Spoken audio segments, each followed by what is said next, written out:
Hello बच्चों, स्वागत है आप लोगों का केमिस्ट्री वाला यूट्यूब चैनल पर। आज की क्लास में हम लोग क्लास 12 कक्षा 12 में फिजिक्स सब्जेक्ट में अगली क्लास है। फिजिक्स का मैंने अगला वीडियो बनाया है। इसके पिछले वाले वीडियो में मैंने आप लोगों को कूलाम का नियम बताया था, तो वो वाला वीडियो भी आप देख लें। और ये दूसरा वीडियो है, तो आपको टॉपिक बाय टॉपिक एक एक चैप्टर के प्रत्येक टॉपिक वीडियो में आपको समझाए जा रहे हैं। आपके न्यूमेरिकल और उन टॉपिकों से आने वाले बोर्ड पेपर में क्वेश्चन भी आपको बताए जाएंगे। तो शुरू करते हैं वीडियो। अगर आपको वीडियो सही लगे तो आप चैनल को सब्सक्राइब कर लीजिए, वीडियो को लाइक कर दीजिए और शेयर कर दीजिए। तो शुरू करते हैं आज का टॉपिक, परावैद्युतांक। परावैद्युतांक क्या होता है? जैसे कि मैंने आपको बताया कि अगर हम लोग कूलाम का नियम क्या था, F बराबर 1/4 pi epsilon 0 Q1 Q2 upon r square. अगर हम लोग क्या करें, इन दोनों आवेशों को, जैसे कि ये आवेश अभी क्या है, ये आवेश Q1 और Q1 और Q2, जैसा कि हम बताएं Q1 और Q2 आपके ये अभी वायु में रखे हुए हैं। इनके बीच में कोई भी किसी भी प्रकार का कोई पदार्थ नहीं है। लेकिन अगर हम कोई यहाँ पर कोई चालक पदार्थ यहाँ पर रख दें इनके बीच में, तो इनके बीच जो विद्युत जो बल हो जाएगा वो F equal to 1/4 pi epsilon 0 into के। अब Q1 Q2 upon r square, ये आपका क्या हो जाएगा, ये आपका बल हो जाएगा इनके बीच में, जब कोई हम परावैद्युत भर देंगे जिसका परावैद्युतांक के होगा। अब ये के क्या है, ये आपका उस पदार्थ का परावैद्युतांक है। उस पदार्थ का क्या है, परावैद्युतांक है, जो कि आपका क्या माना जाता है, कांस्टेंट माना जाता है। ये आपका परावैद्युतांक है, जो एक नियतांक माना जाता है, जो विमाहीन नियतांक माना जाता है। तो इसी की परिभाषा हम लोग आप यहाँ पर देखे हैं कि पदार्थ का परावैद्युतांक, इसी की डेफिनेशन हम लोग देखने चल रहे हैं। तो परावैद्युतांक क्या होता है,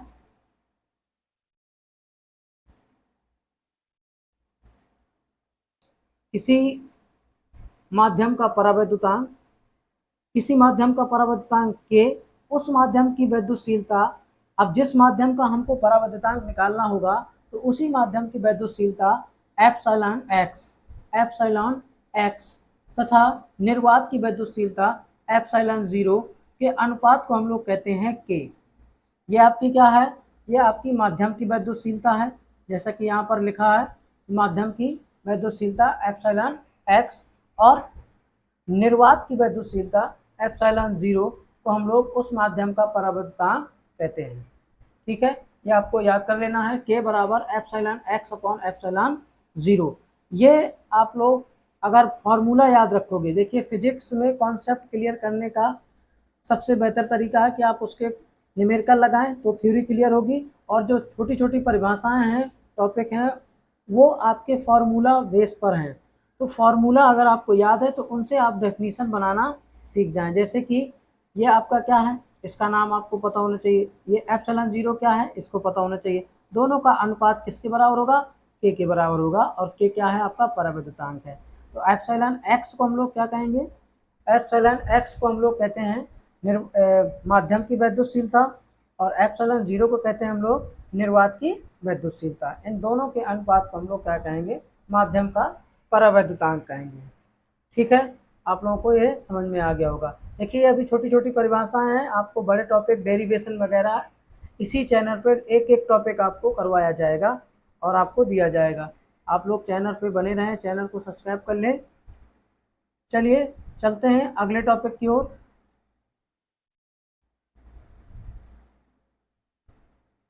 अगला टॉपिक है आपका वैद्युत क्षेत्र। ठीक है, अगला टॉपिक आपका, इसको इस प्रकार भी लिख सकते हैं, वो टाइप लैपटॉप में इसी तरीके से टाइप होता है उसमें थोड़ा सा। तो वैद्युत क्षेत्र इस तरीके से भी आप लिख सकते हैं। तो वैद्युत क्षेत्र वैद्युत क्षेत्र क्या है? देखिए वैद्युत क्षेत्र को पहले हम लोग समझते हैं। देखिए ये Q है और Q के चारों ओर एक एरिया है, ठीक है। ये चारों तरफ क्या है? एक एरिया है, ठीक है, एक क्षेत्र है जिसको हम लोग वैद्युत क्षेत्र कहेंगे। लेकिन ये कैसे पता चलेगा? ये कि फिक्स एरिया है Q के, कैसे पता चलेगा? जब हम यहाँ पर कोई दूसरा आवेश, परीक्षण आवेश लाएंगे और वो यहाँ पर एक वैद्युत बल का अनुभव करेगा, तो हम लोग देखेंगे कि ये एक क्षेत्र के अंदर आ गया, ठीक है। अभी जैसे यहाँ पर Q0 आपका यहाँ बाहर रखा हुआ है, तो ये कोई बल का अनुभव नहीं करेगा। जैसे जैसे पास में लाते जाएंगे और जैसे ये क्षेत्र में एंट्री करेगा, इस बड़े वाले Q के क्षेत्र में एंट्री करेगा, तो वैसे ही ये Q0 जो परीक्षण आवेश हमने लिया है वह एक प्रतिकर्षण या आकर्षण बल का अनुभव करेगा। जैसे वैद्युत क्षेत्र को आप चुंबकीय क्षेत्र से आप बेहतर समझ सकते हैं। जैसे आप लोगों ने बचपन में खेला होगा कि ये दो चुंबक हैं और दो चुंबक आप लोग क्या करते हो, एक दूसरे को दूर रख के और एक पीछे वाली चुंबक को चलाते हो, तो आगे वाली चुंबक ऑटोमेटिक यहाँ से खिसकती है। यहाँ पर क्या है, वो एक एरिया है इनके बीच में जिसको हम लोग कहते हैं चुंबकीय क्षेत्र। और उस वो क्षेत्र क्या है, ये तो आकर्षित है, ये तो प्रतिकर्षित है। जैसे कि अगर नॉर्थ और नॉर्थ आपके मिल जाएंगे तो वो क्या हो जाएगा, प्रतिकर्षित करेंगे। साउथ और साउथ मिलेंगे तो आपके जो है प्रतिकर्षित करेंगे। लेकिन नॉर्थ और साउथ अगर मिल जाएंगे तो वो आपको आकर्षित करेंगे। तो वैद्युत क्षेत्र को आप यहाँ से समझ सकते हैं। तो वैद्युत क्षेत्र की परिभाषा, किसी आवेश के चारों ओर, आवेश है ये आवेश है, इसके चारों ओर वह क्षेत्र जहाँ पर कोई दूसरा आवेश लाने पर, जैसे इसको इसके पास लाएंगे तो ये क्या करेगा, एक बल का अनुभव करेगा, आकर्षण और प्रतिकर्षण वैद्युत बल का अनुभव करेगा। इसी को हम लोग कहेंगे वैद्युत क्षेत्र, इलेक्ट्रिक फील्ड, ठीक है। तो आप लोगों को समझ में आ गया होगा। तो चलते हैं हम लोग अगले टॉपिक की ओर, वैद्युत क्षेत्र की तीव्रता। अब देखिए वैद्युत क्षेत्र की तीव्रता अगला टॉपिक है। अब वैद्युत क्षेत्र की तीव्रता क्या है? वैद्युत क्षेत्र की तीव्रता E बराबर, ई से प्रदर्शित करती है, ई बराबर एफ अपॉन क्यू जीरो। तो जैसे आप लोगों को मैंने अभी बताया कि किसी आवेश के चारों ओर क्या होता है, वैद्युत क्षेत्र होता है, ठीक है, वैद्युत क्षेत्र। तो वैद्युत क्षेत्र है ये, मान चलिए यहाँ पर क्यू आवेश रखा है, वैद्युत क्षेत्र। तो वैद्युत क्षेत्र में यहाँ पर यहाँ पर यहाँ पर यहाँ पर ये पॉइंट मैंने चार लिए, इन पॉइंटों पर वैद्युत क्षेत्र की तीव्रता, मतलब वैद्युत क्षेत्र कहीं पर ज़्यादा है कहीं पर कम है, उसका मान निकालने के लिए हम लोग क्या करते हैं, एक परीक्षण आवेश रखते हैं पॉइंट पर, और उस परीक्षण आवेश पर जितना बल लगता है, इकाई आवेश आप कह सकते हो कि इकाई कूलाम आवेश पर, सॉरी, एक कूलाम आवेश पर जितना बल लगता है वही वैद्युत क्षेत्र की तीव्रता ई कहलाती है, ठीक है।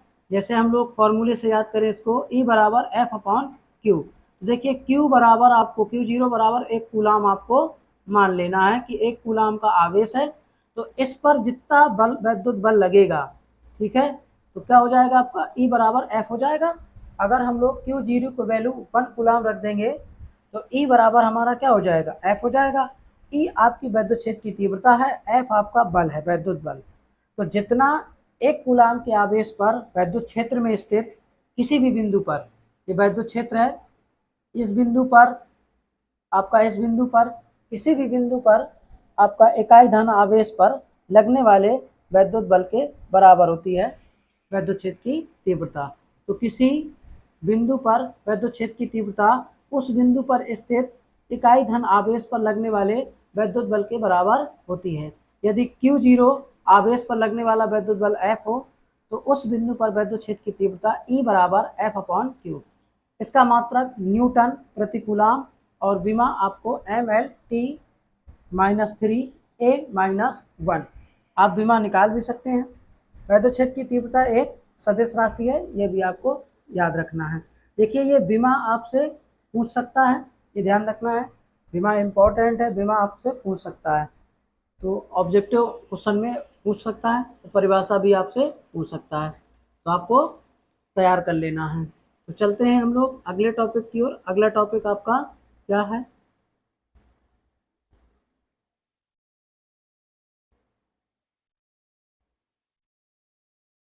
है। इस टॉपिक से आपके चैप्टर के बहुत ढेर सारे प्रॉब्लम सॉल्व होने वाले हैं। ठीक है। जैसे कि मैंने आपको अभी आपको परावैद्युतांक की जानकारी दी, मैंने वैद्युत क्षेत्र की आपको जानकारी दी और वैद्युत क्षेत्र की तीव्रता की जानकारी की दी। वैद्युत क्षेत्र की तीव्रता का फॉर्मूला अवश्य याद कर लेना है, आगे आपके काम आएगा। देखिए अब छोटे छोटे टॉपिकों को ही कलेक्ट करके हम लोग, अगर आपको पीछे के टॉपिक नहीं याद रहेंगे तो आगे टॉपिक आपको क्लियर नहीं होंगे। इसलिए छोटे छोटे टॉपिकों को कलेक्ट करके ही उनकी जानकारी इकट्ठा करके हम बड़े टॉपिकों को सॉल्व करेंगे। अब हम लोग चलते हैं किसी आवेश Q से, किसी भी आवेश Q से r दूरी पर वैद्युत क्षेत्र की तीव्रता। अब जैसे मान चलिए यहाँ पर ये Q आवेश है, ठीक। अब Q आवेश से स्मॉल और r दूरी पर, यह आपका स्मॉल r दूरी पर कोई बिंदु P स्थित है, ठीक है। यहाँ पर इनके बीच की दूरी कितनी है, स्मॉल r है। कोई बिंदु P स्थित है, इस बिंदु P पर हमको क्या करना है, वैद्युत क्षेत्र की तीव्रता निकालना है, ठीक है। वैद्युत क्षेत्र की तीव्रता निकालना है। तो अब हम लोग क्या करेंगे कि यहाँ पर एक कोई परीक्षण आवेश बिंदु P पर मान लेंगे Q0, ठीक है।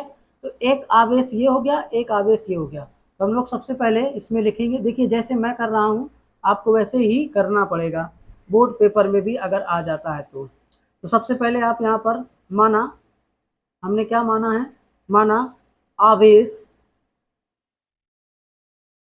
आवेश Q से r दूरी पर, r दूरी पर कोई बिंदु, या आप ऐसे लिख सकते हो, बिंदु P स्थित है, P स्थित है, ठीक है। यदि P पर, बिंदु P पर स्थित, बिंदु P पर स्थित परीक्षण आवेश, परीक्षण आवेश, आवेश Q0, ठीक है, Q0 पर वैद्युत बल। अब Q0 पर कितना वैद्युत बल लगेगा, वैद्युत बल। अब आप समझिए कि देखिए यहाँ पर Q है और ये Q0 है, तो देखिए एक आपका आवेश ये हो गया, एक आपका आवेश ये हो गया। तो हम लोग कूलाम का नियम से इस पर बल कितना लगेगा, F बराबर, बल कितना लगेगा, F बराबर 1/4 पाई ε0 इंटू Q1। अब देखिए Q1 का मान यहाँ पर Q है और Q2 का मान Q0 है, अपॉन r स्क्वायर। क्योंकि बीच की दूरी कितनी है, r है, इसलिए r स्क्वायर। ये क्या था, कूलाम के नियम से, इसके कूलाम के नियम से। अब अगर हम लोग बात करें तो वैद्युत क्षेत्र की तीव्रता कितनी होती है,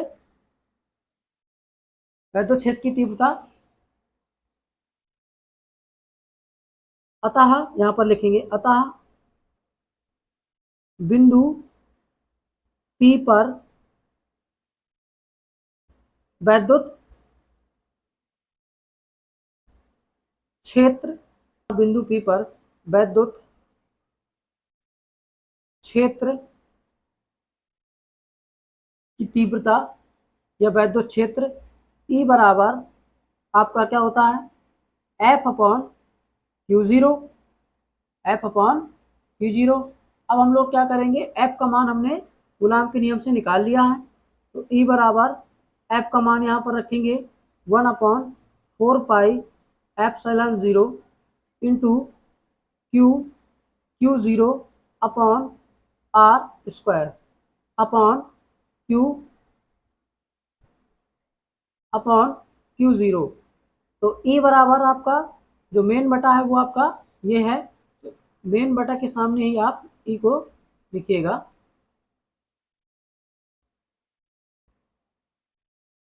E, तो अब आपका क्या हो जाएगा,